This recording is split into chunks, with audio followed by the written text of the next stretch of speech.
What's up, everybody? You're tuned in to the Cris Style And Mal. Podcast.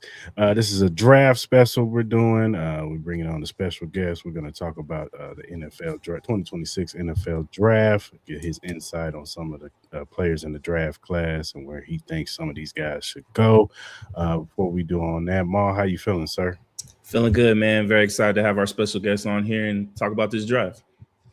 Yeah, man, for sure. We have John Draft Vogel on today. How you doing, sir? Great, guys. Thank you for the invite. I appreciate it. No problem, no problem. Tell everybody about yourself, how you got into, breaking down the draft and all that good stuff. Yeah, it was this unfortunate moment when I was about 19 years old when I realized that there was no shot that I was going to be playing football anymore. At about 5'6", I think I was about $145 at the time. It was like, yeah, there's no college that's going to let me continue to play. But I think I wanted to do something with football, and I wanted to stay in it. It's something I'm very passionate about, very, very invested into. And so I kind of went the media route. And so I guess that's about 10 years ago now. Ended up falling in love with the draft, man. Team building, is one of my things that I really enjoy to study, how a team comes together. What are the pieces that make a championship kind of appear? And that's kind of the big focus of that is the draft in the NFL as opposed to other sports. Mm-hmm. So, I took that route. I started with media and I, turned it into something I'm able to consult with and, deal directly with schools and with agents. And, it's something that's become a lot of fun. It's always been a passion project. And here I am now, somehow blessed to have this freaking platform that I have. Nice. Yeah, I think we've all had that realization when, we weren't going to make it to the NFL. Yeah. That's why we do what we do it now. So now with the 2026 draft class, you hear like this class isn't like very top heavy, but there's a lot of depth in this class. How do you feel about this overall class? Exactly what you said. This is not a really like star-driven draft that we've seen in the past. There's not a lot of quarterback prospects that you can get really excited about. That's what everybody talks about on the media side of things. But if this is for defense, specifically in the defensive line, it's probably one of the best defensive line groups I've seen in my entire time evaluating.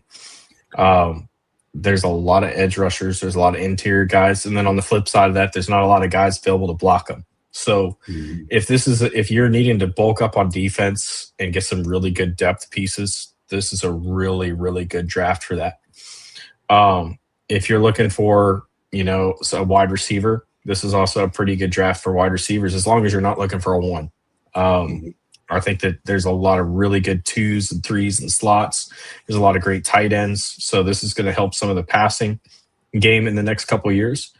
But overall, yes, there's maybe the very top players in terms of evaluating the overall skill set. No, regardless, disregarding of positional value, I would say that the top players in this class are positions that aren't typically valued very high, and for that reason, that's why we look at this as a sort of not a great draft to draft high, but if you're needing depth or you're looking to get a deal on somebody, it's a good one. Cool. Nah, for sure. I have to ask this. I'm the diehard Raider fan. I know there's been a lot of conversations about, especially with Dan Orlovsky coming out and talking about Ty Simpson and all the tape he's watched, comparing him to Fernando Mendoza. What's kind of been your overall thoughts with that whole conversation, and where would you have these two gentlemen placed as far as like 1 and 2 on the QB ranking list in the draft? Yeah, well, for the 1 and 2, I think it's really obvious. To me, it's obvious it's Mendoza. And it's Ty Simpson.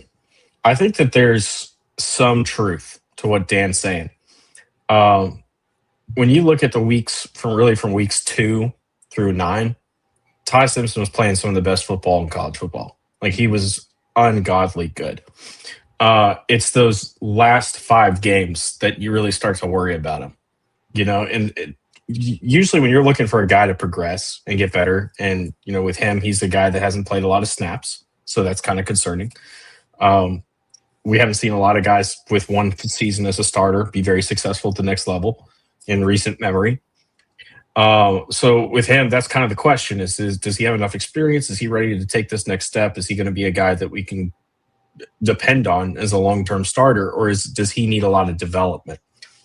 When you see a guy play really well through like his first 10 games and then the last 5 is where you're really worried about it, that's not development, that there's something that got figured out about him that teams were able to tie into and really disrupt him. And in his case, he doesn't deal with pressure very well.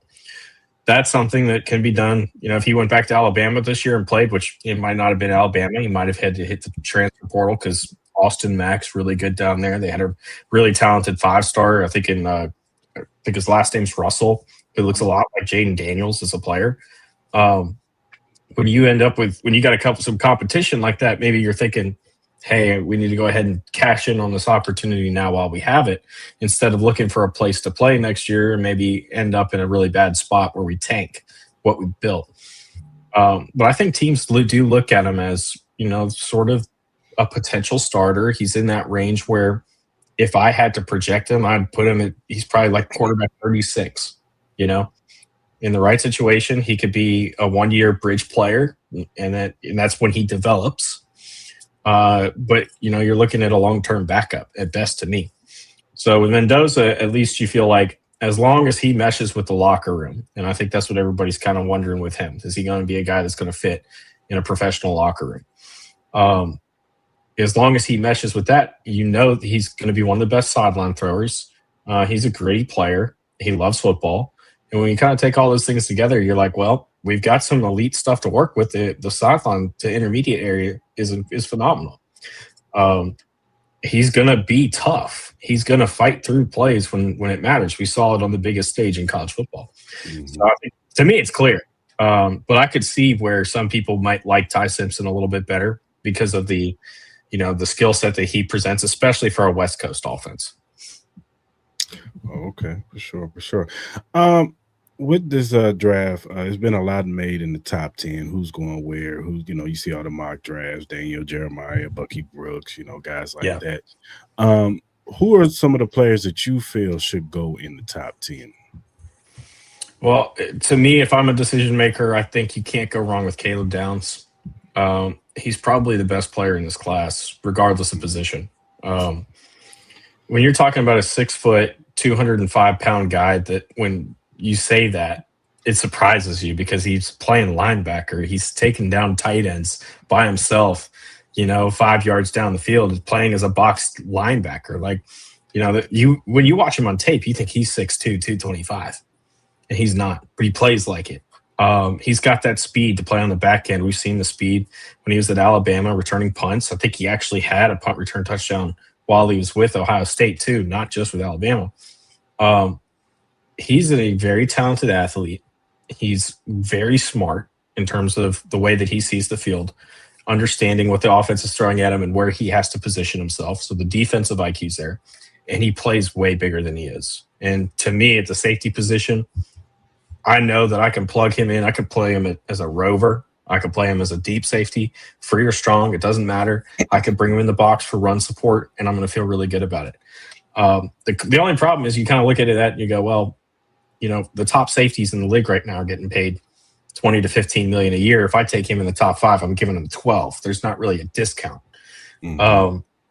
And he's going to have to be a top guy immediately. And so that's kind of the bet with him, and that might be why he falls a little bit, is because you're going to get paid as a top 10 safety getting drafted that high right now. Mm. And if you're not a top 10 safety, then they're overpaying for you. I think that he's going to hit that. I love his skill set. I think he's going to translate great. And then I think that the one that's kind of people are pushing to the back a little bit is David Bailey. I think he's still absolutely worthy of a top 10 pick, especially if you're in that, you need that stand-up rusher off the edge. He's got that ability, and he's a pretty solid run defender too. Loved him when he was at Stanford. He just went over to Texas Tech and got put on a bigger stage where he's able to show he could do better. Yeah, I want to stick with the edge a little bit. I know Rueben Bain has been kind of like a controversial kind of player, especially with his arm length and stuff like that. On certain aspects of the tape, he seems like, he flashes like he can be like kind of like a special edge rusher. But then obviously you have the concerns about the arm length. What's your kind of overall evaluation on Rueben Bain, and where do you think he could end up getting drafted? Yeah, if I'm picking it too, I'm taking Rueben Bain. Arm length be damned. He's an incredible, one of the best technical players I've ever seen coming out of college. And you see that because one of the things about him is he shows that he can bend, and he's done that through this process. But when you watch the tape, that's not really how he wins. He comes off the edge though so fast, it gets around the tackle. You're like, oh yeah, he bends really well. Until you actually go back and watch it, you're like, no, he's just so well synced with his upper and his lower body. He positions himself so well to win with his hands and have his legs in the right spot to get under and beat that tackle without having to get low. So the arm length concerns don't really ever show up on tape. And another place that you might be concerned where you're looking for that would be in run defense. You got to wrap up some of these bigger running backs. He's had no problem with that. He's one of the best run defenders in this class. Yeah. I think you're looking at a Khalil Mack kind of player when you're looking at Rueben Bain. And I think 9 times out of 10, if you're picking in the top 5 and you've got the second overall pick and you could use an edge rusher, which the Jets did clear some room for, with that trade, sending Jermaine Johnson off to the Titans, getting bigger in the interior. To me, that's just that screams that we're bringing in an edge rusher, and that would be my pick. Is he your favorite defensive player in this draft?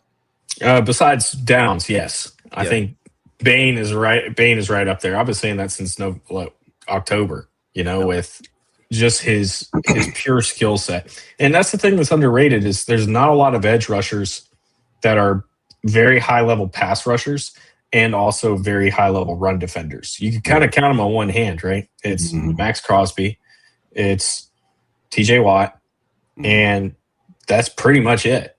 When it comes to edge rush, Myles Garrett's a pretty good run defender. I would say he's good. I wouldn't say he's a high-end elite run defender.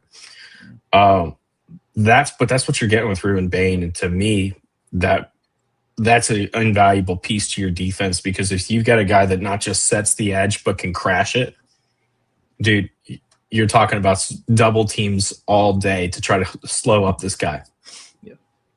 Yeah, that's how I feel about Rueben Bain too. Well, another guy that is getting a lot of hype is Arvell Reese.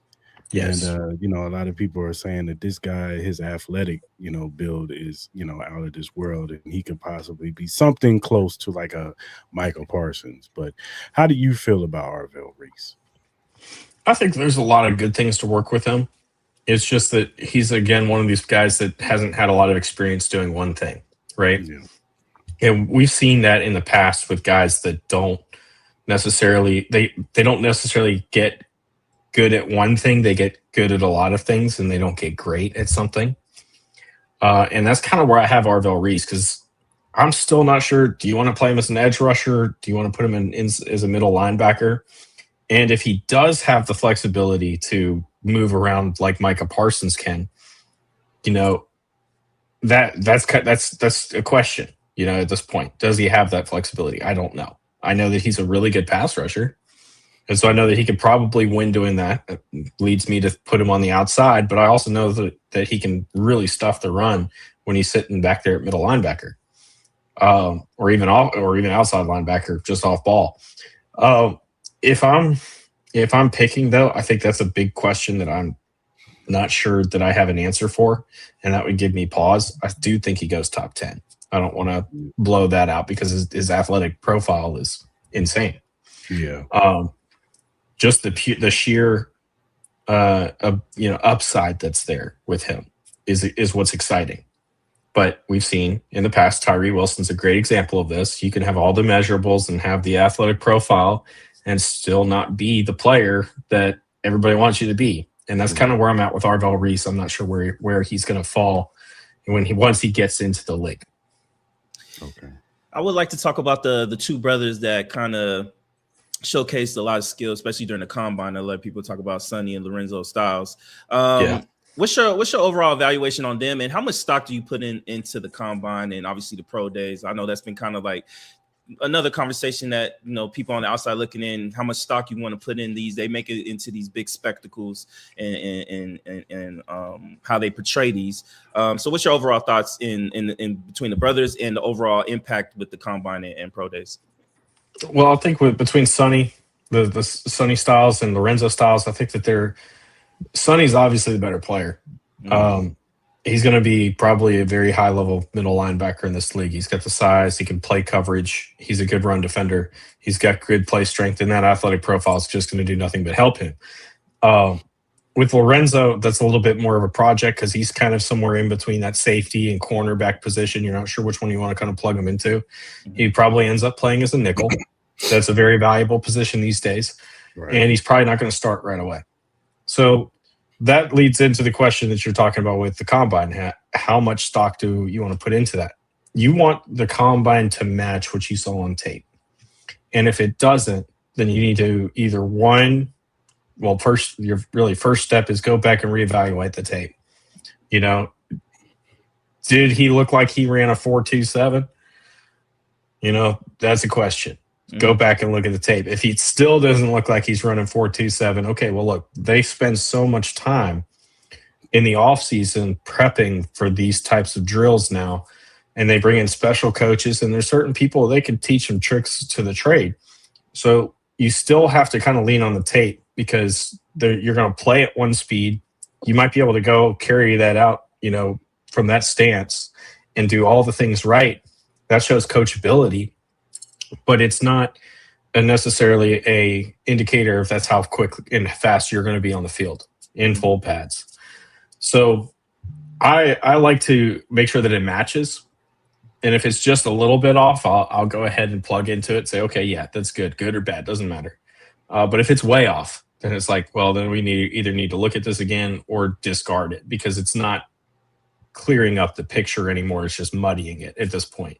And that's where you kind of go back to trust your eyes. Your eyes usually are not going to lie to you when you're watching these guys on tape because the tape is certainly not lying to you. And there is a difference between play speed and underwear speed when you're at the combine. Mm-hmm. Yeah, for sure. Who are some draft prospects that, you know, you're high on, and who are some guys that may be getting some buzz that you're like, I don't know about that guy? Yeah, we hit a couple of them that I really liked. I think that Cage Casey, a guard out of Boise State, is a guy that I really like. Probably a top 2 or top 3 guard in this class. Mm-hmm. He's got a lot of Gray Zabel to his game. Played left tackle there as well. So he'll have a little bit of flexibility where he could play tackle in a pinch, but he's going to be a left guard. And he's a darn good mauler going downhill and has the strength to hold up in his anchor as a pass protector. I like him a lot. Probably one of the better blockers in this class, which there isn't too many of them. So, you know, the ones that are good that you can kind of rely on, you want to put up there, you know? Yeah. Another guy I really like is Mansour Delane out of LSU. I mean, I think that Clemson game, and you go back to that first game of the year, he showed everything that he can do in that one game. And that's that one game that you can go back to and say, hey, that right there is why he's a top 10 player. That's why he's going to be, you know, a really good corner in this league. Yeah, he doesn't have the best size. Maybe his speed isn't as great as some of these other guys, but he's so fluid. He's so reactive. And he's got great ball skills. When he can play zone, he can play, you know, man. That makes him a really great match corner, and a lot of teams are going to match coverages nowadays. So I like him a lot. And then I think someone that's probably getting a little bit more attention, you know, we already hit one. That's Arvell. I think Arvell is probably getting a little bit more because of his profile. I kind of want to go with, you know, Jordan Tyson out of Arizona State. And it's not to take away from his ability as a player because we've seen him healthy and we've seen how good he is. It's just the fact that he's not been healthy most of his career. And that's a concern. He's not played a full season yet in 3 years at Arizona State. And some of those injuries are pretty nasty. So I don't have any intel to give you guys about the, you know, what his combine medicals look like or anything like that. But just, you know, my gut telling me that's somebody that I'm really worried about because that injury history is very concerning. Yeah. We've seen guys that are great when they're on the field, right? Yeah. I mean, Jamal Charles, I think, is one of those guys that if he wasn't hurt all the time, he'd be a Hall of Famer, you know? He would.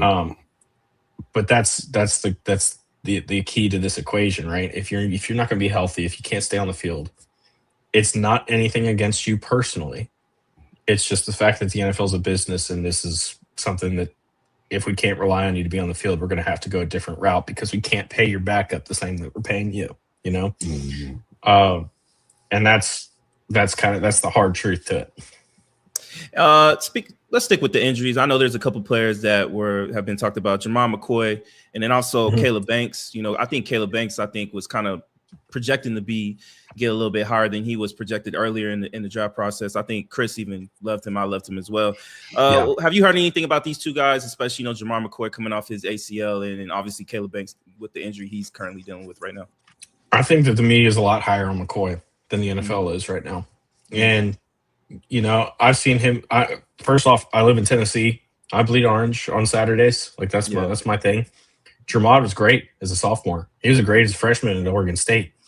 But that injury was pretty gnarly that he suffered in August. And I think that's going to kind of hold him back a little bit. I don't think he's going to be a top 15 guy like I've kind of been seeing him go in some of these places. I think that he's going to be more of a back end of the first, maybe even get into the second. And that's just because we haven't seen him run. We haven't seen him do anything. We don't know where he's at, With knee injuries in particular, we've usually gotten a lot better, especially the ACLs and reconstructing them and all those components. Really, the bolt, putting the bolt in somebody's knees really helped, with some of these recoveries. The one thing that it has also done, I think he got the bolt in his knee, and that's why I'm bringing this up. When you get a bolt so they put a bolt into your bone, and then they wrap the ligaments around it, so that as you do recovery, the ligaments continue to grow and expand, and they use the bolt to reinforce it. So what we've seen is that knee becomes immeasurably stronger. There's not a lot of guys. I don't think there's anybody who's re-torn an ACL with a bolt in the knee. The problem is that the wear that it puts on the other knee is going to force you to do the same thing on that knee when that one eventually tears. Yeah. And you don't want to go in there and cut, ACLs and to wrap both knees. It doesn't recover the same way that way. Yeah. So you know that you're potentially going to lose him for another year. And then the other question too is if there is a problem in the recovery, is he going to be as fast? Is he going to be as fluid or as explosive? That's why you want to see these guys move. We haven't seen him move. So that's kind of the question with him. And I think that's what's going to put him back. Unless somebody gets him in there and sees him and gets him to work out. I don't think he's been cleared for anything like that yet. Wasn't there controversy around him though, that he got cleared, but he decided to sit out the season? Well, no. No, not with him. In his case, I mean, when you have an ACL tear, unless you're Phillip Rivers playing the AFC Championship, you're not playing. You know what I mean? I still don't know how Phillip did that. That's still one of the most incredible athletic feats I think I've ever seen. But when you tear an ACL, the mobility of your knee is really bad. You don't move very well, and you have to get that reconstructed. Now, there was rumors that he was going to be cleared for the combine. Oh, okay. And that whatever happened, I don't know if it was a setback. I don't know if that was just speculation that went too far. He didn't work out at the combine, and as far as I'm tracking, he's not working out at his pro day tomorrow either. So that's kind of the concern is, how bad was this thing? Obviously, you're not really expected. If you tear it in August, you're kind of out of commission for 8 months at least. We're kind of on the edge of that, but still, where is he going to move the same way? That's the question. Caleb Banks, very fun prospect. I mean, I really liked him a couple of years ago too, watching him at Florida. He's dominant. He's a great athlete for his size. He's going to be a really very strong run defender. He had a good Senior Bowl too. I don't have any insight to his injury either. Not anything from I haven't heard anything on any of the medicals from the combine yet at all. That's been very quiet this year. Yeah. Which is a good thing because that's how it's supposed to be. But I think that even with that, it's a little bit easier for those guys because, you can lose a little bit of, athletic ability or explosiveness and still be effective down there in the trenches. I'd be looking at him late first, early second. Well, with that news, what you just kind of spilled with McCoy potentially not doing his pro day, do you think he could drop out of the first round? Do you still have him as a first round? I wouldn't want to take him first round personally. Okay. And that's just because as a first round pick, that 5th year option is so valuable.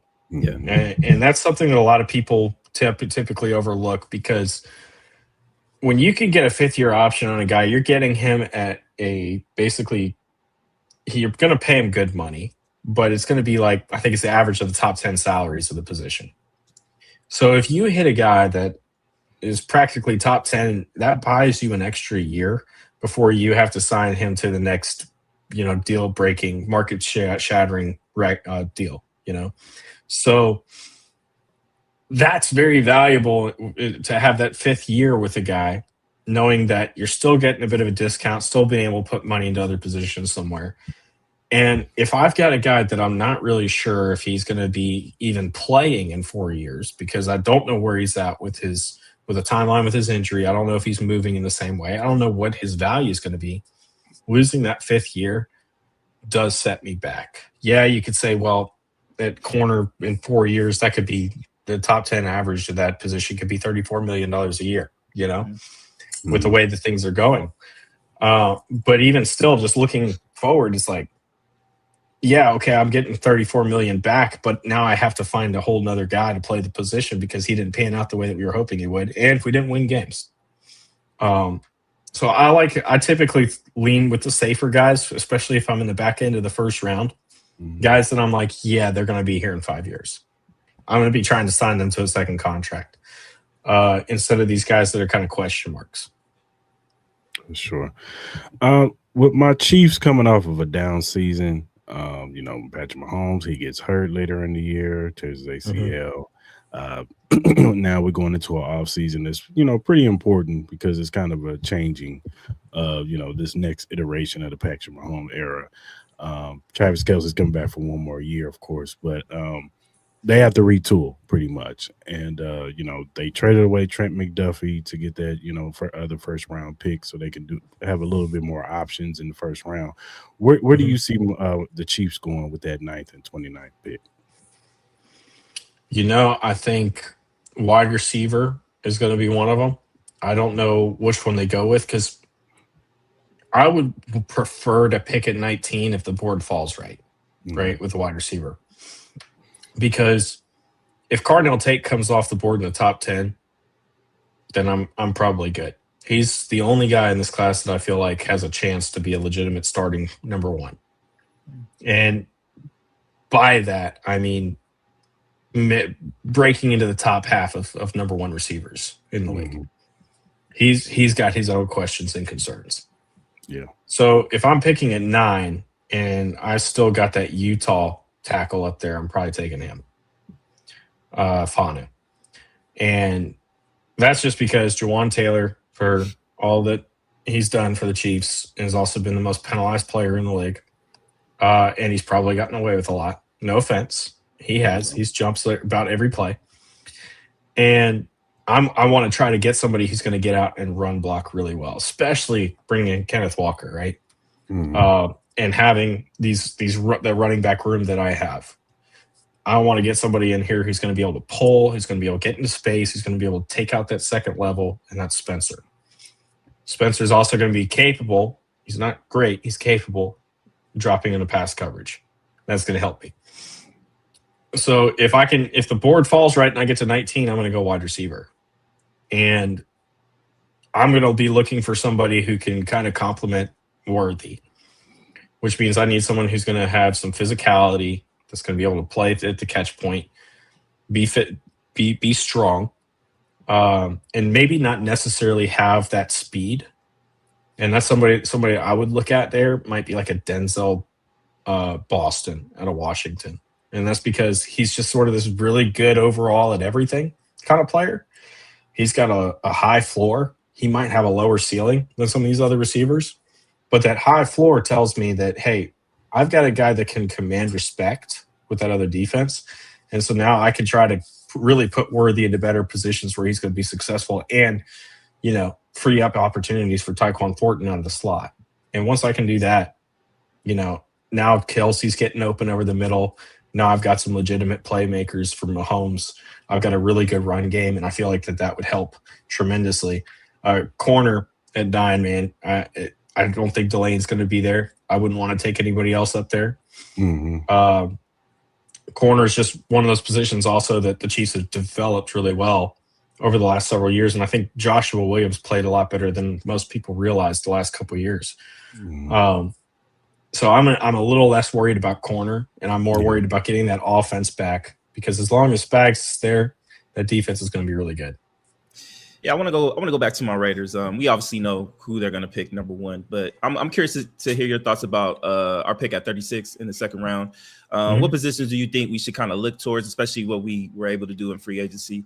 And then who do you ultimately have us in what you think who we will pick for number 36? Well, the one thing I'll give the Raiders and John Spytek is phenomenal job with their picks last year, just getting depth guys, good pieces to start building around, right? And then also having the 2 tight ends there helps a lot, between Bowers and Mayer, because now you got guys that you can go into your 12 personnel. You got Ashton Genty back there, and that's going to be a real threat once that settles in. Now I think you've got the right guy there to make that work. So that's exciting.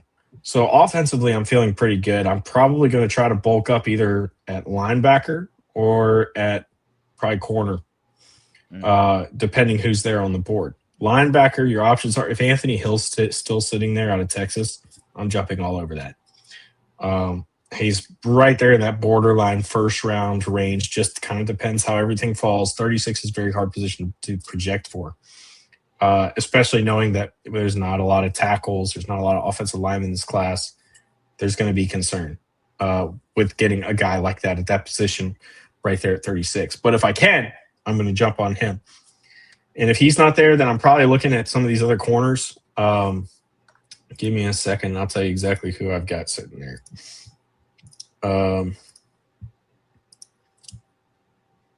I'm probably looking at Keontae Scott. Okay. He's a little bit on the smaller side, but he's feisty, and he played really well at Miami this year. And he, if the reports from his pro day that I saw were accurate, he ran a 4.3, So he's got speed. And we saw that speed on there. I've got right there on the note, very high-level athlete. That he could be a punt returner as well. And that's probably something that you guys needed is a return specialist. I love Dylan Lobby. Like, Lobby was one of my guys. We did that video a couple years ago when he was at the Senior Bowl where he ran the fade route and toasted me in the end zone down there in Mobile. So, like, Dylan and I love Dylan. But he was just not the best guy to be playing as a kick returner. You guys need some special help there at those return positions. And Keontae Scott, if he can't start right away, if he's going to be more of a slot guy, you at least have that. So that's where I would be looking for. Another linebacker, if you don't have him on the board, I'd probably look at like a Deontay Lawson. I think that he's probably a little underrated. I know a lot of people like Jacob Rodriguez. He could also fit into that as well. I think he's a little small. Okay. But he tested a lot better than anybody thought he would. So, there's options there at 36, but that's where I would be looking. For sure. Who are some day 3 gems that, teams can possibly, get some good depth at, or possibly, get a diamond in the rough in? Well, let's talk about Eric Gentry for a second out of USC. We were just talking about linebackers, and he's immediately a day 3 guy. Pops in my head. 6'6", 228 pounds. 35-inch arms. I mean, ran a 460 40-yard dash. Very explosive guy. And he would have games at USC where he would just absolutely pop off the screen at you and just be practically screaming first round pick. And then he'd have games where he'd totally disappear. So if you can kind of find that level of consistency for him and how to put him into a good position, that length is going to be so good. He's a pretty darn good blitzer, so you're going to be able to use him to get to the quarterback. And he can disrupt, passing lanes when he's in zone coverage. He's got some real capability there. He showed a lot of that at the Shrine Bowl. He would be a guy that I would look at. I think a lot of your day 3 guys are tight ends that you're going to get a lot of really good value from. Tanner Kozoil out of Houston or Sam Roush out of Stanford. Both of those guys, two different players. Kozoil is going to be more of your catcher at the tight end position. Roush is going to be more of your inline run blocker. Both are really good at both and could do it. But Kozoil, he's taller, he's bigger, he's longer, leaner. Roush is thicker. Those would be a couple guys I'd look at. And depending on where Jonah Coleman goes, there's talk he could slide into day 3 out of Washington running back. Mm-hmm. This guy's so good, man. 5'8.5", 220. He's like a bowling ball. And he runs so low to the ground. I mean, he's got crazy short bursts too. He's actually probably my number 3 running back in this class in terms of my grade. I think he's got the chance to be very, very special. You plug him into the right system and you just let him go to town and you're going to get an Isaiah Pacheco kind of impact from him, but he's bigger, he's broader. So there'd be a few guys that I'd be looking at. Maybe Cole Payton for the quarterback position. I've heard a lot about him. Long-term guy. So one of my real good friends, he worked at this for the Pittsburgh Steelers for 28 years. You see him every year at the combine running the 40-yard dash. They always make fun of him. Mark Gorsak. He calls me up, I think in October, and he goes, "Hey, you need to check out Cole Payton if you haven't already." And I said, "Really, the North Dakota State guy?" "Yeah." He said, "I'm watching him like Netflix." Yeah. And that when you watch this guy throw, he's one of the smoothest lefties you'll ever see. Great athlete, tested incredibly well. Looks like he could, if he doesn't pan out at quarterback, he's going to be Taysom Hill. Yeah, it wouldn't do us justice, with us being out here in Vegas. We can ask you are there any UNLV prospects that potentially could get drafted in this draft later? Obviously, has there been any conversations about any UNLV players at all? Yes. Give me a second, and I'll tell you who they were. I didn't prep for this one. My bad, guys. No, you're all good. You're all good. Bro. I know. It's probably no one probably ask about UNLV too much. No, it's not often, but it's enough. Like they've had enough players in the last few years that it's worth looking at. So, yeah, for sure. Well, I think he went back to school. Jaden Thomas is definitely a guy that people are looking at. Yeah, he went back. Yeah. Shoot. Yeah, this is not one that I get very often at all. Sorry. That's great. That's great. No, you've got me going now. And then some of the other guys that people were talking about, they transferred out, like Jacob DeJesus, or I might be misspelling that. He went to Cal. I think next year you're probably looking at Jaden Thomas. He's got a really good shot.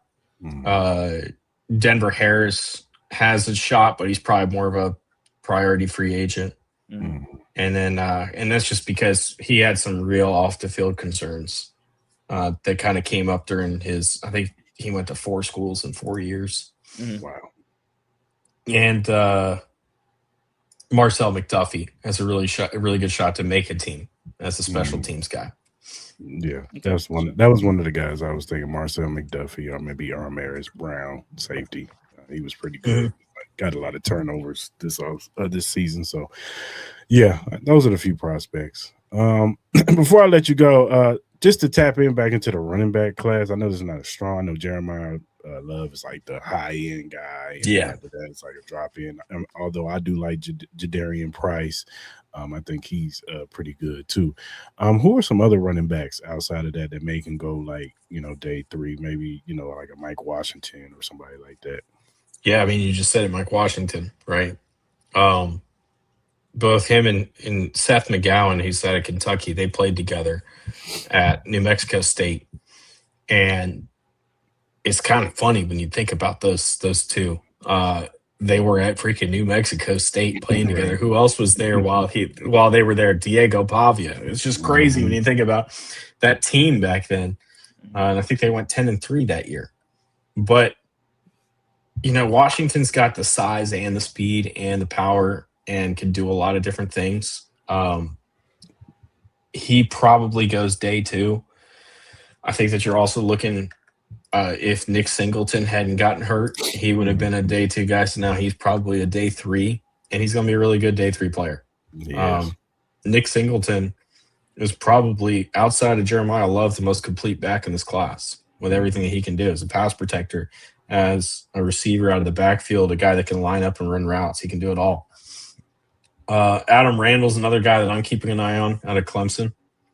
I like him a lot, and that's because he quite literally moved from wide receiver to running back.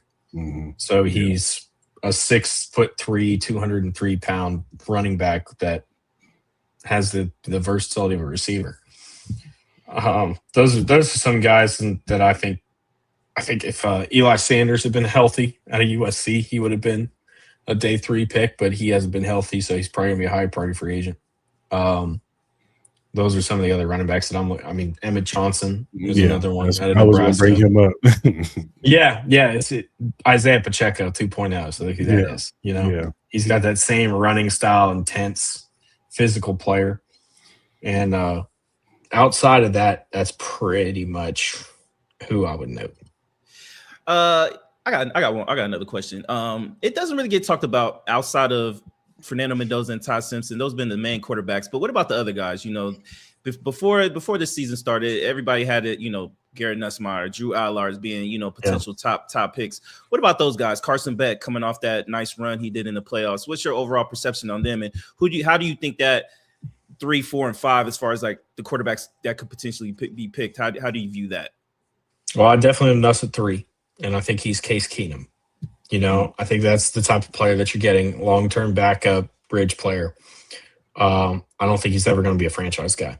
And I was a big Nussmeier guy coming into the year, but I think that we saw he's hit his peak. He's plateaued. This is who he is as a player. He's going to be a really good backup in the league for a long time. Drew Aller is the guy that I think, outside of Mendoza and Cole Payton, could potentially be starters. And that's just because the problem that Aller has is more platform-based and mechanical-based. His upper body, his release is flawless. It's smooth. There's a whole video that his coach, and coming out of high school, as he was going to college, he had a personal coach during COVID. And they showed the progress that they made on his release, and it was night and day. But there's a lot of guys that coach this quarterback position, especially with these high school guys, that's all they focus on. They don't focus on keeping the feet in the platform in the right place. And those two have to, your upper and your lower body have to be married when you're throwing the ball. You can't be doing 2 different things. So that's the problem with Aller, is his platform is all over the place. It's so inconsistent. He can have the smoothest release and get the ball out and flip it as far as he wants. But if that platform's not consistent, he's going to be all over the place with his accuracy, and that's been his problem. So if you can get him, you've seen the coachability, and, a lot of people like Danny O'Brien, but he's not been a great quarterbacks coach. That's just the facts. If you can get him around a good quarterbacks coach, this is a guy that has the potential to be a really good starter because he's got the tools, he's got the size, he's got the arm, he's got everything that you want in that position, and that's the flaw. And if somebody pinpoints that and is able to get him and coach him in the right direction, very much like a Josh Allen, that you're getting a Ben Roethlisberger kind of player, So I like Drew for that reason, but I'm just not sure he's going to get there because if, right now I want to say it's Danny O'Brien's the problem, but I don't know that for a fact. Yeah.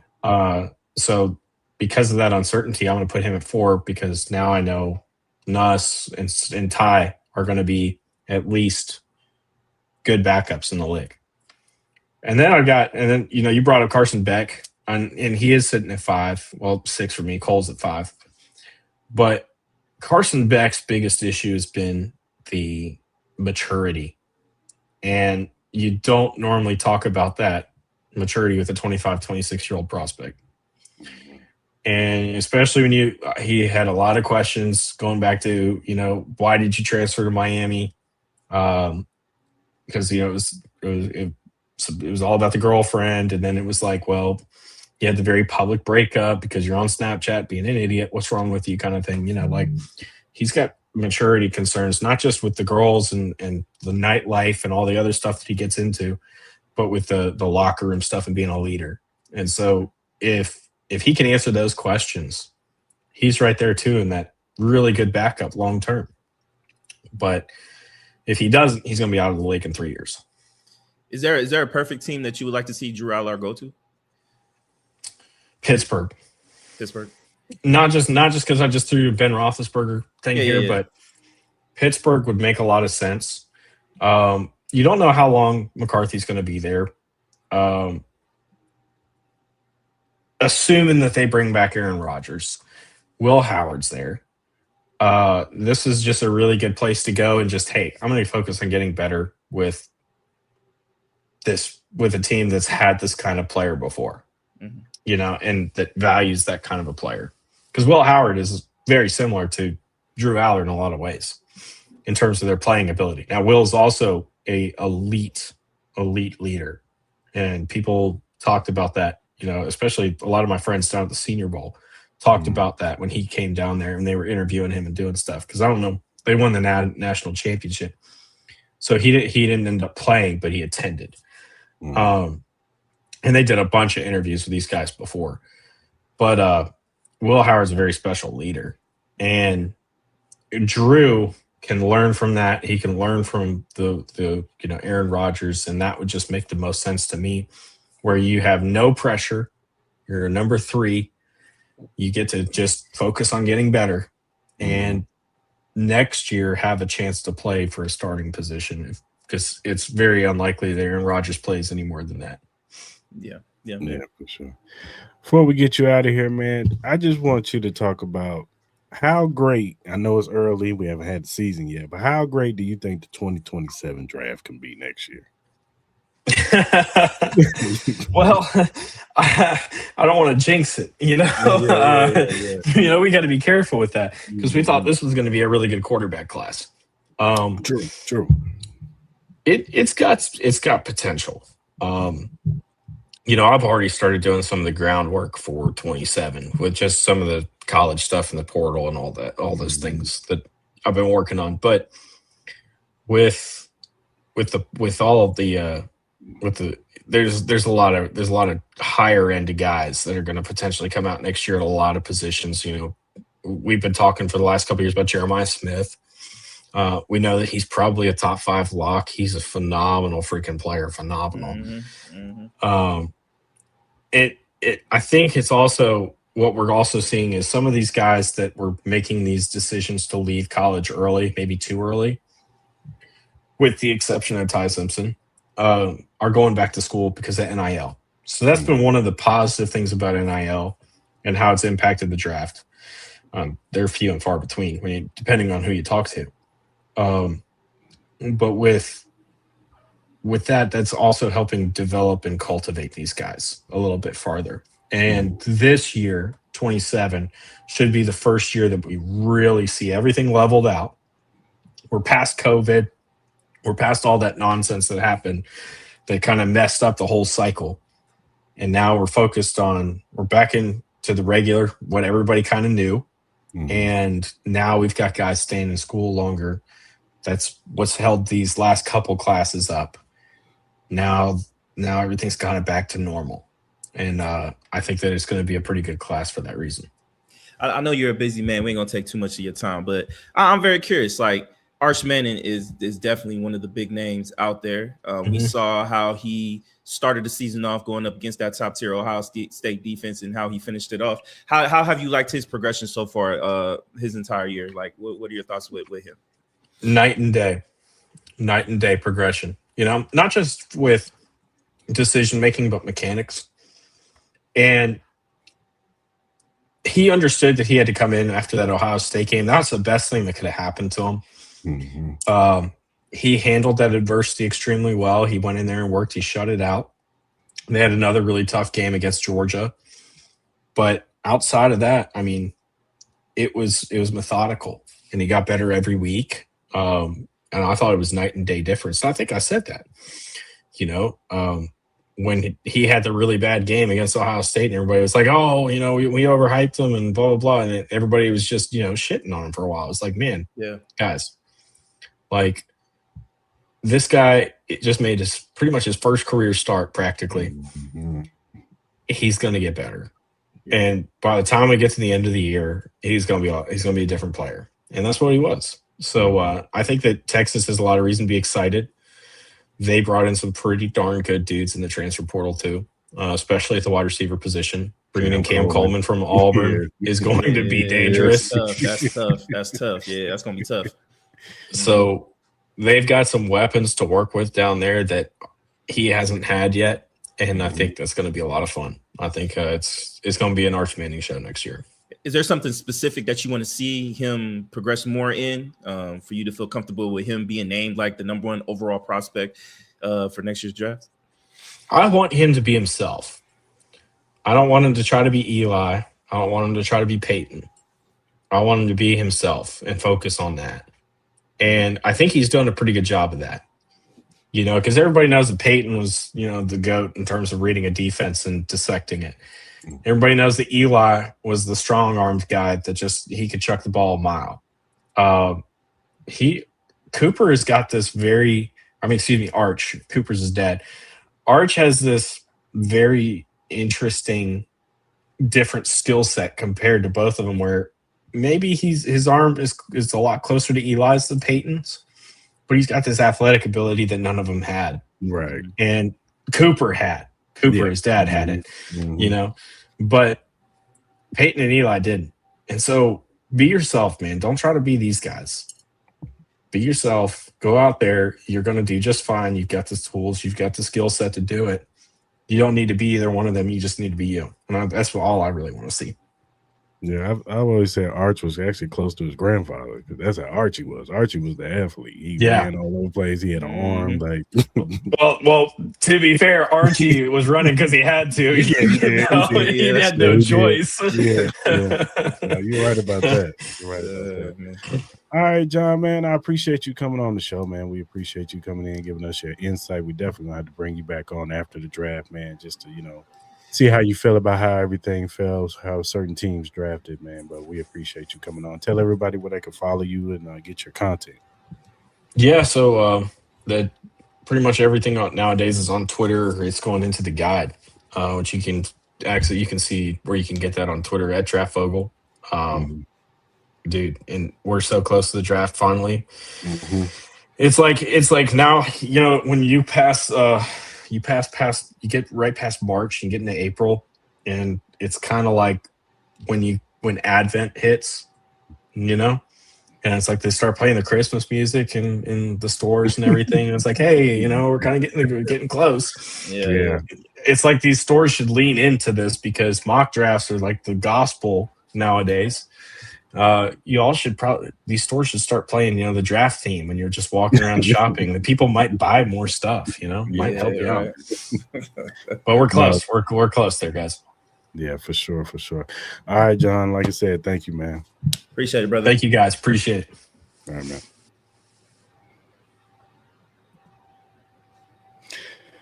All right, man. Yeah, man. Thanks to John for coming on, man. Man. That's why I brought him on, man. You know what I'm saying? We try to give y'all some different content, you know what I'm saying, instead of seeing our faces all the damn time. Yeah, man. Honestly, I had a million more questions, but we know how busy that man is. We can always bring him back on. Yeah, no, for sure. We 100% got to do it. So I definitely appreciate his time and his knowledge and what he's calculated over the last couple months with this upcoming draft. So. All right, y'all. You know where to follow us at on all the social media sites, and you know what I'm saying, tap in with us, man. We'll be back on Wednesday to give y'all the regular stuff, man. Appreciate y'all tapping in with us. Until then, we out.